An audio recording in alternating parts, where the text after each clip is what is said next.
귀한 찬양 감사드립니다.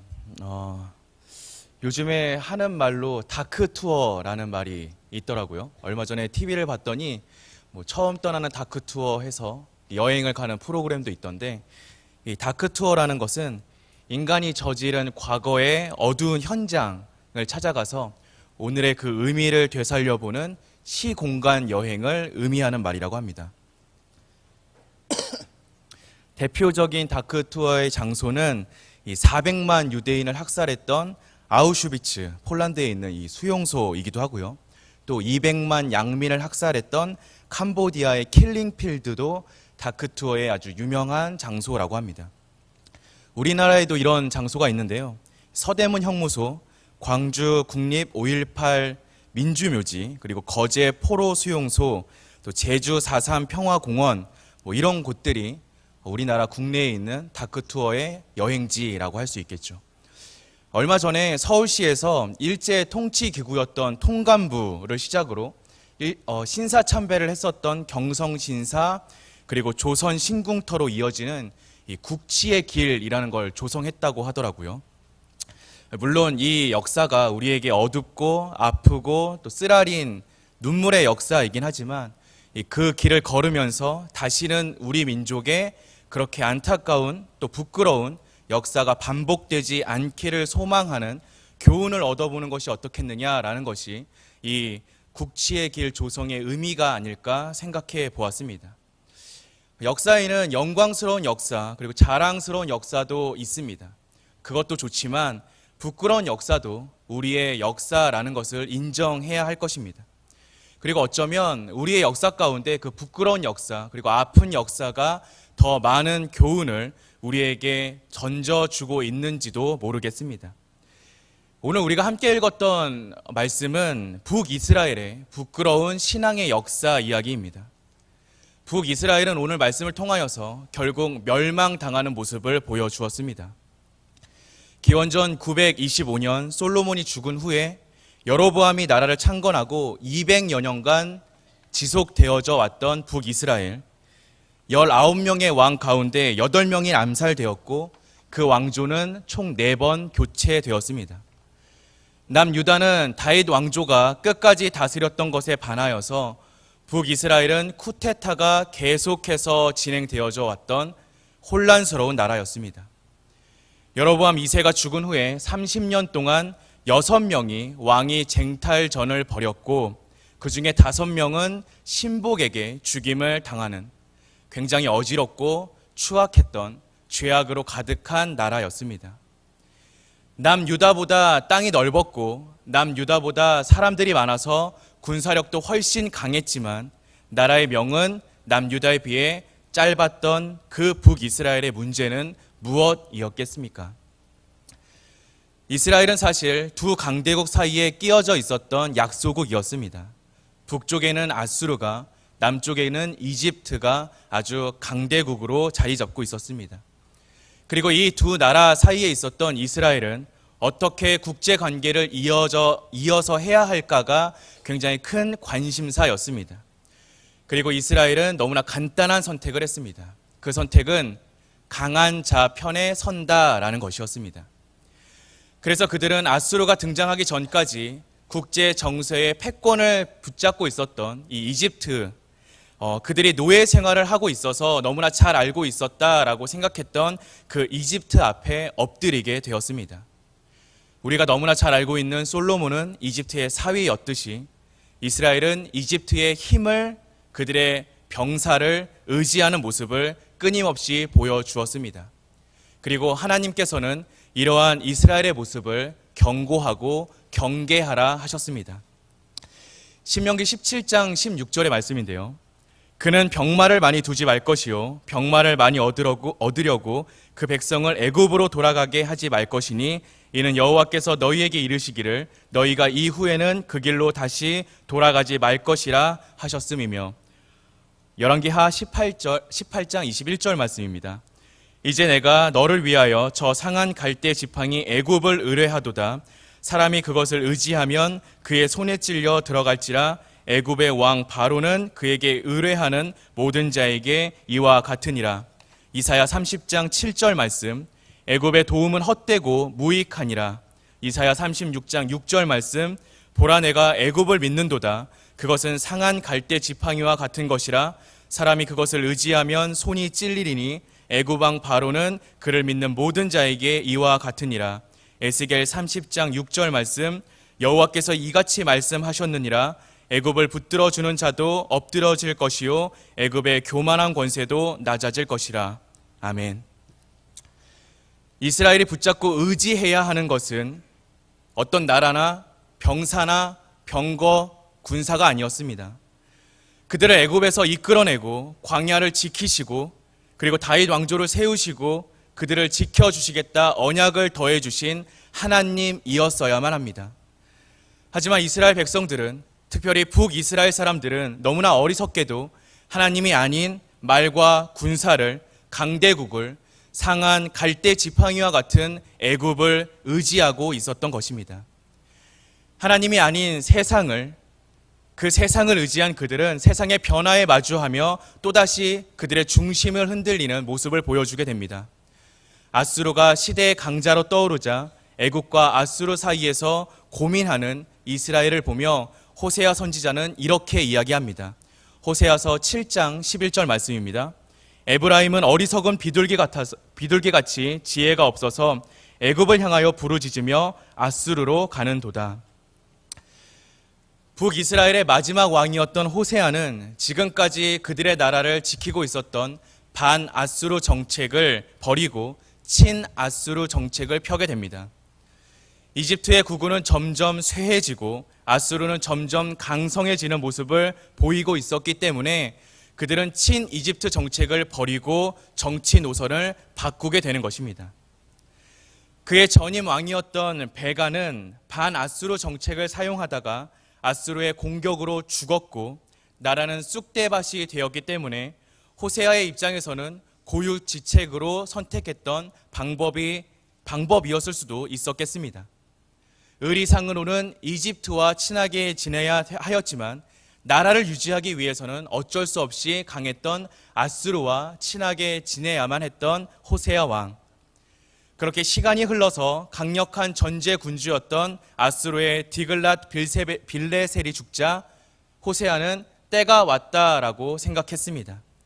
그래서 오늘 본문 4절의 말씀과 같이 호세아는 애굽 왕 소에게 연락을 취했고 마침 에디오피아에서도 사신이와 남쪽 애굽을 의지하라고 권하기도 하였습니다. 하지만 이때 당시 애굽은 이스라엘을 도와줄 형편이 못 되었습니다. 어지러운 이집트의 국내 정세가 있었고 또한 그들의 국력은 점점 약해지고 있었기 때문이었습니다. 이스라엘의 왕은 그들의 상황을 정확히 간파하지 못한 채 그저 과거의 의리상 이집트가 우리를 도와줄 것이라는 막연한 기대로 아수르에게 행하였던 조공을 완전히 끊어버렸습니다. 그리고 불행하게도 디글랏 빌레셀의 뒤를 이은 살만 에셀과 사르곤 2세는 전의 왕보다 더욱더 강력한 군주였습니다. 그들은 사마리아를 공격하였고 722년 북이스라엘은 멸망당했습니다. 이집트에 사신을 보냈지만 그들은 오지 않았습니다. 힘이 있을 때는 형님을 자처하며 이익을 챙기고 불리해지니 뒤도 돌아보지 않는 세상의 모습을 그대로 보여주는 것이었습니다. 결국 북이스라엘은 멸망하였고 아수르는 그들의 반역을 방지하기 위해 식민지 이주 정책을 펴게 되었습니다. 오늘 우리가 함께 읽었던 6절의 말씀과 같이 이스라엘의 지도급 인사들은 백성을 잡아 아수르의 변방 고산 강가 할라와 하불, 메대 여러 지역에 흩어 놓았습니다. 마치 소련의 스탈린이 17만의 조선인들을 중앙아시아의 여기저기로 강제 이주시킨 것과 마찬가지의 모습이었습니다. 여기저기 이리저리 흩어진 이스라엘은 결국 힘을 잃었고 남아있던 백성들도 아수르의 혼혈 정책의 그 정체성을 조금씩 잃어버리고 말았습니다. 열왕기의 저자는 북이스라엘의 멸망 원인을 아주 길게 서술하고 있습니다. 오늘 우리가 함께 읽었던 본문의 뒤에 이어지는 7절부터 23절까지의 말씀, 아니 조금 길게 보자면 41절까지의 말씀을 모두 사용하여 북이스라엘의 멸망의 원인을 우리에게 설명하고 있습니다. 그 내용을 조금 간략하게 설명드리자면 먼저 가장 큰 이스라엘의 멸망 원인은 바로 우상 숭배였습니다. 이스라엘은 하나님만 섬기고 하나님만 의지해야 하는 나라였습니다. 그러나 그들은 가나안의 온갖 잡신을 섬겼고 주변 강대국들의 우상도 섬겼습니다. 그들이 다른 나라의 신을 섬겼다라는 말은 그들 다른 나라를 의지하였다라는 뜻이기도 합니다. 이스라엘은 군사력이 강한 나라, 땅덩어리가 크고 경제력이 강한 나라를 의지하였습니다. 이집트를 의지하지 말라는 하나님의 말씀이 끊임없이 선포되었음에도 불구하고 그들은 끝까지 이집트를 의지하다 멸망하였습니다. 이스라엘이 의지해야 할 것은 강대국이 아니었습니다. 이집트도 아수르도 아니었습니다. 그들이 의지하고 그들이 섬겨야 하는 대상은 오직 여호와 하나님뿐이었습니다. 하지만 이스라엘은 그것을 잊어버리는 죄악을 범한 것입니다. 두 번째로 그들은 하나님의 은혜를 잊어버렸습니다. 하나님께서는 출애굽 시절부터 끊임없이 이야기하시기를 너희는 애굽의 종 되었음을 기억하라 라고 말씀하셨습니다. 억압받고 서름받던 그들이 하나님의 은혜로 나라를 이루었듯이 자신들과 같은 약자, 가난한 자, 고아와 과부, 나그네, 이방인들을 하나님의 은혜로 대하라고 하나님께서는 이스라엘 백성들에게 명하셨습니다. 만일 그들이 하나님의 말씀대로 살았다면 비록 강력한 나라는 되지 못했을지언정 작은 나라지만 백성이 하나가 되고 뭉쳐서 결속함으로 강한 나라가 될 수 있었을 것입니다. 하지만 그들은 하나님의 은혜를 잊어버렸습니다. 하나님의 은혜가 아닌 힘과 권력이 기준이 된 나라, 그래서 그 안에서 세대 간의 갈등과 계층 간의 갈등이 심화되어서 외부의 침입이 아니다 할지라도 내부적으로 이미 부패하고 너무나 병들어서 자멸할 수밖에 없는 죄악으로 가득한 삶의 길을 걸어가고 있었던 것이 바로 이스라엘의 모습이었던 것입니다. 마지막으로 이스라엘은 잘못된 리더십을 그대로 답습하였습니다. 이스라엘은 여로보암이 세웠던 잘못된 리더십을 철저하게 따라갔습니다. 하나님이 아닌 세상을 따르는 리더십, 세상의 강자를 의지하여 자신의 나라를 지키려고 했던 그 어리석은 방법을 이스라엘은 철저하게 따라갔습니다.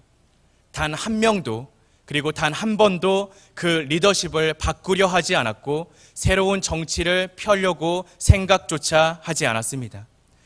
구태만 반복하던 북이스라엘은 결국 멸망할 수밖에 없는 운명을 가진 나라였습니다.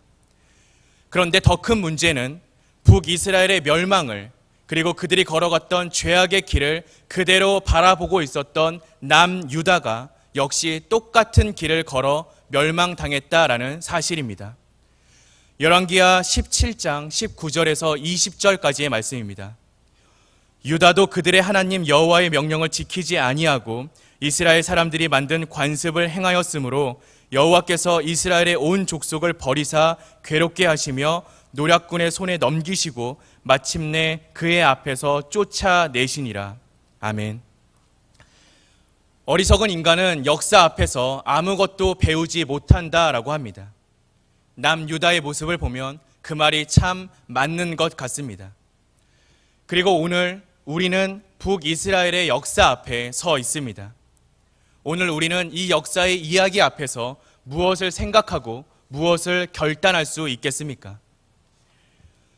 열왕기는 부끄러운 신앙의 이야기입니다. 그 부끄러움을 숨긴다고 자랑스러운 역사가 될 수 없습니다. 오히려 부끄러움을 드러내고 그 앞에 겸손하게 머리를 숙일 때 역사가 주는 교훈을 참으로 완벽하게 받아들일 수 있을 것입니다. 우리의 신앙에 부끄러움은 무엇이 있습니까? 아니, 우리는 정녕 북이스라엘의 모습을 보면서 부끄러워할 만한 신앙의 모습을 가지고는 있습니까? 우리에게는 오직 하나님만을 의지하는 신앙의 모습이 정녕 있습니까? 하나님의 은혜를 매 순간 잊지 않고 기억하는 그 신앙의 기억들이 지금 이 순간 우리의 마음 가운데, 우리의 머리 가운데 있습니까? 북이스라엘의 멸망을 지켜보고도 그 길을 걸어갔던 남유다가 어리석다라고 말할 만큼 그 신앙의 판단력이 정녕 우리 안에도 정확히 서 있습니까? 지금 우리에게 정확하고 절실하게 필요한 것은 신앙의 판단력이요 결단력이 아닐까 생각됩니다. 오늘 말씀을 통하여서 우리는 북이스라엘이 멸망당하였다라는 역사의 이야기를 마주했습니다. 오늘 이 하나님의 말씀 앞에서 우리는 무엇을 기억할 수 있겠습니까? 이스라엘 백성들이 자신들이 멸망당할 것을 알면서 그렇게 살아갔겠습니까? 자신들을 지켜줄 것이라, 그리고 자신들을 잘 살게 만들어 줄 것이라고 생각하며 판단하며 그들은 삶의 순간순간 선택하며 나아갔을 것입니다. 사랑하는 성도 여러분, 그렇다면 우리는 지금 어떤 선택을 하고 있습니까? 그것이 정녕 여러분들을 좋은 삶의 방향으로, 승리의 방향으로 이끌어 주고 있다고 자신할 수 있으십니까?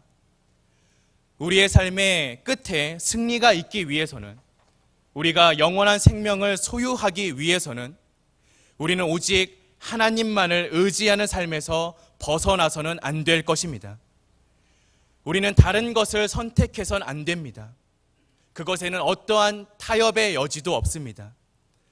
이스라엘은 하나님이 아닌 것을 선택해서 멸망당했습니다. 하나님이 아닌 다른 것의 끝에는 오직 멸망밖에 없습니다. 그 끝엔 파멸밖에 없습니다. 그 끝엔 눈물밖에 없습니다. 우리가 승리를 경험하기 위해서는, 우리가 웃음을 경험하기 위해서는, 그리고 우리가 하나님과 함께하는 발걸음을 경험하기 위해서는 다른 것을 선택해서는 안 될 것입니다. 아니, 다른 것을 생각할 필요도 없을 것입니다. 우리의 손 앞엔 오직 여호와 하나님밖에 없습니다. 그분의 말씀만을 붙잡으시기 바랍니다. 그분의 음성에만 순종하시기 바랍니다. 오늘 우리에게 신앙의 부끄러운 역사가 주어졌습니다. 이 역사를 통하여서 자랑스럽고 영광스러운 우리의 신앙의 역사를 써내려 가시기 바랍니다. 부끄러운 역사를 빗대어서 그것을 답습하며 따라가는 것이 아니라 그것이 주는 교훈을 올바로 받아 누리며 하나님이 원하시는 길대로, 하나님이 원하시는 모양대로 살아가기를 소망하고 결단하고 그렇게 발걸음을 옮기시는 저와 여러분 되시기를 주님의 이름으로 기도하겠습니다.